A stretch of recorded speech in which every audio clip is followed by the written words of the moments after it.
Bem-vindo ao canal de Estudante do Áudio. O meu nome é Jorge Esteves, produtor musical, estudante de áudio há 35 anos, e a finalidade desse canal é compartilhar a experiência que eu tive e tenho com áudio. E deixo aqui registrado que esse canal é dirigido por você, com os temas feitos em cima das dúvidas mandadas pelos inscritos desse canal. E sendo assim, o tema do estudo de hoje é fruto dos muitos e-mails que eu recebo solicitando para que eu falasse sobre qual o compressor mais eficaz para a edição final na masterização. Assim como esse canal pertence a você, o que veremos aqui será a ferramenta ideal para finalizar uma master. Então relaxe, vá fazer um lanche e volte preparado para conhecer qual a tipologia usada pela engenharia do áudio. Mas antes de iniciar o estudo, eu peço a você que deixe o seu like, caso você ache que eu mereça ou se esse estudo lhe for útil, pois esta é a minha melhor recompensa e demonstra que eu estou no caminho certo dos estudos aqui no canal. E agradeço a você por sua compreensão e paciência por essa deficiência que eu tenho na fala. A toda a família do áudio, o meu muito obrigado pelo apoio. E se você é novo aqui no canal, se inscreva!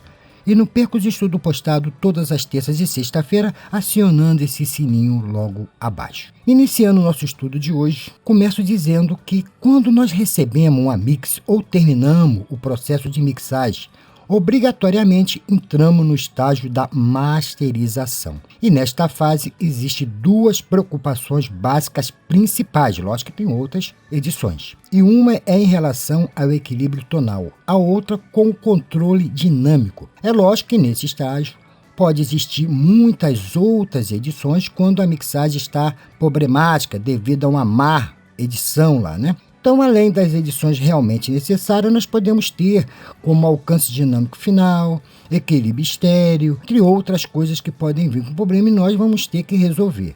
Mas a pergunta do tema de hoje está relacionada com o controle dinâmico, que será na área do equilíbrio tonal. Porque a pergunta é: qual o compressor mais eficaz na masterização? Então você agora pode estar me perguntando, mas Jorge, se você vai falar de controle dinâmico, nesse caso você não tem que falar do equalizador, porque não é o equalizador o responsável por tal edição? E você está misturando controle dinâmico com o tonal, não é isso que você está fazendo? Bom, não é bem assim e vamos entender. Então vamos focar agora no tema. Para que você possa entender isso, usarei uma DAW, que não vai importar o nome, pois todos os procedimentos que eu vou usar aqui nessa DAW vai ter a mesma eficácia, seja a DAW de sua preferência. Quando nós falamos em compressão do áudio, a primeira coisa que nos vem à cabeça é que iremos nos focar no controle dinâmico do áudio e para isso nós vamos usar ferramentas como compressor, limite, para entregar o volume final dentro das especificações da indústria do áudio. E quando nós vamos fazer as edições correlacionadas com a sonoridade, ou seja, o equilíbrio tonal, recorremos logicamente ao uso de um equalizador de nossa preferência. E geralmente é esta a primeira edição dentro da masterização, né? A gente conseguir colocar a sonoridade ali no seu devido lugar. Então, a partir desse ponto, eu vou usar um desenho para que você entenda melhor a didática do tema. Então, o que vem a ser a master? A master nada mais é do que a junção de várias tracks, né? Vários instrumentos que estão tocando no projeto, né? Você tem um cantor, tem a bateria, tem o contrabaixo, tem a guitarra, teclado. Depende do projeto, pode existir poucas peças, como várias e várias peças. Então, nada mais é a master do que você chegar e simplesmente unir, né? Pegar tudo isso aqui e vai unir numa track só, aonde vai, logicamente, ter o lado esquerdo e o lado direito. Então, é toda essa união de instrumentos juntos numa só track. O que era várias passa a ser uma, e isso não é novidade para ninguém. E quando você junta essas tracks, o que acontece? Você está juntando, e aqui são instrumentos com várias frequências que vão se somando. Como, por exemplo, vamos falar uma área do grave, por exemplo. No grave nós temos o bumbo e o contrabaixo. Então você tem aqui o bumbo e o contrabaixo, né? Vamos desenhar aqui embaixo, ó. Aqui você tem o bumbo e aqui você tem o contrabaixo. E eles praticamente trabalham na frequência dos graves. Então a frequência está aqui, vamos supor, está aqui, ó. Então você vai fazer o quê? A soma. E quando soma, vai haver o quê? Se ele está aqui numa quantidade, né, limite de dB, vamos botar aqui que esteja 5 dB, chute. E aqui a 5 dB, Quando junta, logicamente que vai haver um somatório nessa área das frequências aqui dos graves, vamos botar aqui que seja 60 Hz, né? Aqui seja 60 Hz, então logicamente que vai haver um somatório.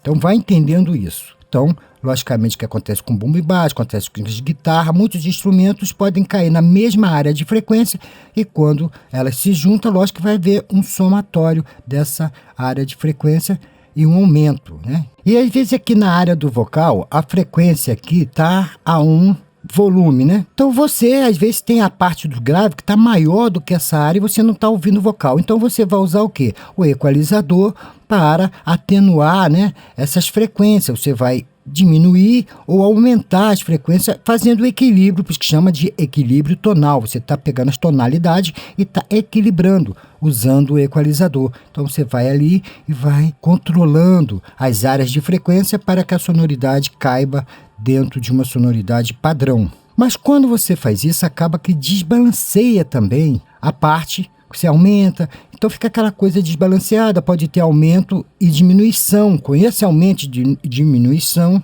você vai usar o compressor no final das contas, né? Você faz o somatório aqui. Ó, aqui está o grave, aí aqui está os médios, aqui está os agudos. Então você usa o compressor para que tenha um limite, e não tenha picos além, passando, senão vai ficar estranho, né? Você tem que ter o equilíbrio também dinâmico. Então você, no final do equalizador, você vai usar o compressor. E uma coisa que eu quero deixar claro aqui, que você entenda, que nessa questão aqui eu estou dizendo que é um desbalanceamento de equilíbrio tonal. Veio para nós a marcha com esse desequilíbrio. Então você vai ter que fazer, logicamente, configurações mais fortes. Por isso que eu estou dizendo, quando a coisa vem normal, não, você vai ali só acrescentar um pouquinho, no máximo 3 dB, ali, aqui, e no final você mete um compressor fazendo o equilíbrio geral da coisa, vem, pô, fez aquele equilíbrio aqui geral e a coisa dá certo. Mas aqui vamos dizer que está igual aqui, ó, o médio ficou muito lá em cima, então você usou o compressor aqui porque você teve que aumentar muito, então você vai equilibrar isso. Só que com isso acaba perdendo o quê?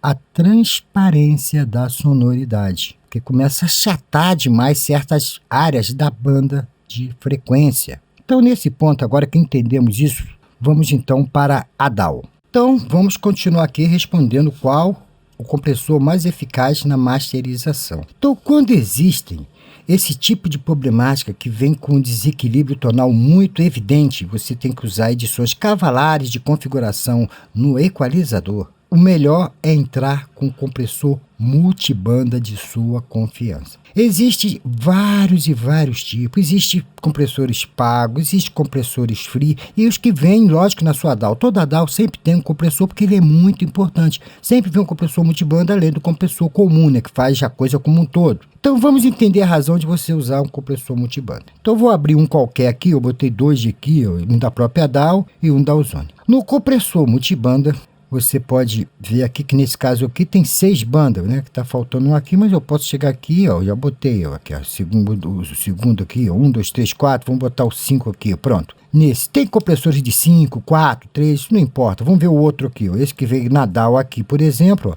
veio 5 bandas, e já o da Izitop aqui veio 6. Quando você usa o compressor, você vai fazer o quê? Você usa o equalizador lá e resolve os problemas preliminares, os bobos. E a parte que tem a ver com a discrepância de desequilíbrio tonal, você vai fazer o quê? Você vai fazer, vamos dizer que fosse aqui aquela parte dos médios, essa parte aqui. Você pode dividir, ó, chega para cá e vai usar o compressor ou atenuando ou acentuando aquela área, e ele vai atuar fazendo o quê? Ao mesmo tempo que ele está fazendo a equalização, ele está fazendo o equilíbrio dinâmico, porque ele vai cortando os picos, né? Vamos supor aqui, eu vou tirar esse compressor aqui de baixo, que seja aqui, vou tocar aqui, ó. Ó.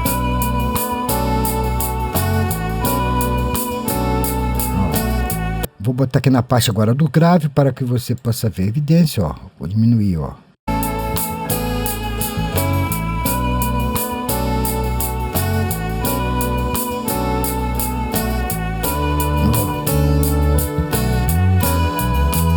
Diminuir, ver que ele faz isso controlando ao mesmo tempo a frequência e a dinâmica. Então você pode dizer que, de certa forma, esse tipo de compressor nada mais é do que um equalizador de 5 ou mais bandas que, além de fazer o ajuste numa área específica da frequência, ele se preocupa com a parte também de controle dinâmico. Se você quer um pouco mais de ar, né? Aí aqui no caso aqui, eu aumentaria mais essa parte aqui do meio, dos meios médios, né? Então aumentaria e teria mais ar. Vou tocar aqui, ó. Ó. Vou tirar, ó. Ó.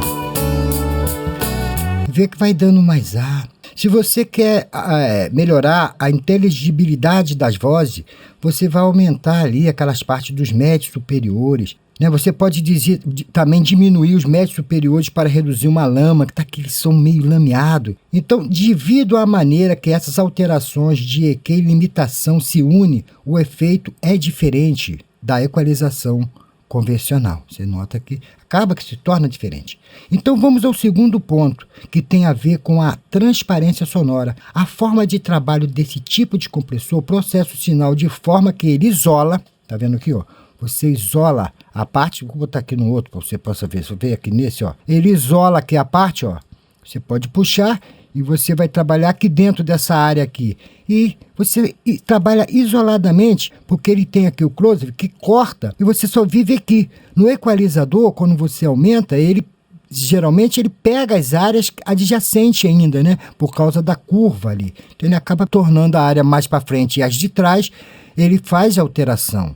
Não é só naquela parte, lógico que é mais forte, é evidente na parte que você está equalizando, mas nas partes que estão ali ao lado, é afetada também pela sua edição. Então, por ele isolar a área, ele faz o processo de uma forma mais transparente, porque ele só afeta a parte editada. Então, a resposta é essa. Nesse caso, você de uma master que esteja com uma deficiência muito grande de desequilíbrio tonal, depois do equalizador que você faz um ajuste normal e deixa as partes problemáticas para que o compressor multibanda resolva esse problema. E procure usar da tipologia fase linear, pois esses tipos de compressores, eles são mais transparentes para fazer esse tipo de edição cirúrgica. Além disso, por ser fase linear, ele faz um atraso de cerca de 80 milissegundos para que assim ele possa ajustar o alinhamento de fase de uma forma bem precisa com a parte não editada. Por isso que é bem importante que você use sempre, procure usar um fase linear. E aproveitando que estamos falando de controle dinâmico, muitos me perguntam assim: Jorge, por que a minha master às vezes foi recusada lá numa rádio? O problema é o seguinte: procure deixar o sinal final de saída em menos 0,1. Por quê? Às vezes o cliente quer que o volume fique lá no talo.